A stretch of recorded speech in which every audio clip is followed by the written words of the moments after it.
السلام علیکم دوستو ویسے تو ابلیس کا کام لوگوں کو بہکانا ہوتا ہے، لیکن آخر کیا وجہ بنی کہ ابلیس کو نمازی کی مدد کرنا پڑی؟ آئیے ویڈیو شروع کرتے ہیں۔ ایک شخص اندھیری رات میں فجر کی نماز پڑھنے کے لیے گھر سے نکلا۔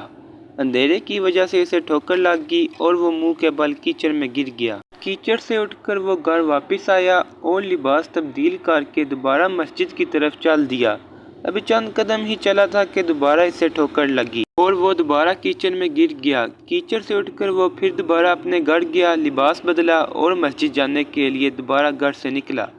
جیسے ہی وہ اپنے گھر سے باہر نکلا تو اس کے دروازے پر اسے ایک شخص ملا جو اپنے ہاتھ میں روشن چراغ تھامے ہوئے تھا۔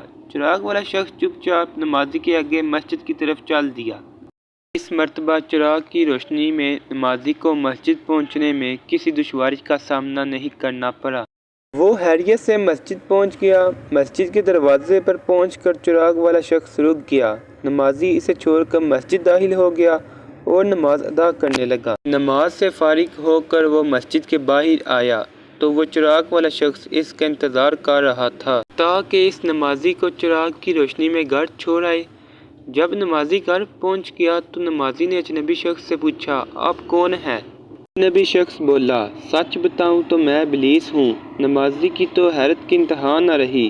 اس اجنبی کی یہ بات سن کر نمازی سوچنے لگا، ابلیس شیطان کیسے مجھے مسجد چھوڑ سکتا ہے؟ اس کا کام تو لوگوں کو بہکانا ہے۔ تو اس شخص نے بڑی حیرت کے ساتھ ابلیس سے پوچھا، تجھے تو میری نماز رہ جانے پر خوش ہونا چاہیے تھا، مگر تم تو چراغ کی روشنی میں مجھے مسجد تک چھوڑنے آئے۔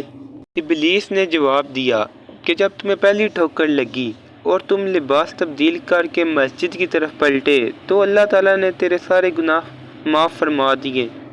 جب تمہیں دوسری ٹھوکر لگی تو اللہ تعالیٰ نے تیرے پورے خاندان کو بخش دیا، جس پر مجھے فکر ہوئی کہ اگر اب تمہیں ٹھوکر لگی تو اللہ تعالیٰ کہیں تمہارے اس عمل کی بدولت تمہارے سارے گاؤں کی مغفرت نہ فرما دے۔ اس لیے میں چراغ لے کر آیا ہوں کہ تم بغیر گرے مسجد تک پہنچ جاؤ۔ اس شخص نے جیسے ہی بات سنی تو اس نے اللہ تعالیٰ کی بارگاہ میں اپنا سر جھکا کر اللہ کا شکر ادا کیا۔ تو دوستو یہ ہے ہمارے رب کی شان، سبحان اللہ۔ اللہ تعالیٰ سے دعا ہے کہ ہمیں 5 گانا باجماعت نماز ادا کرنے کی توفیق عطا فرمائے، آمین ثم آمین۔ دوستو اگر ویڈیو پسند آئی ہے تو ویڈیو کو لائک اور چینل کو ضرور سبسکرائب کیجیے گا، شکریہ۔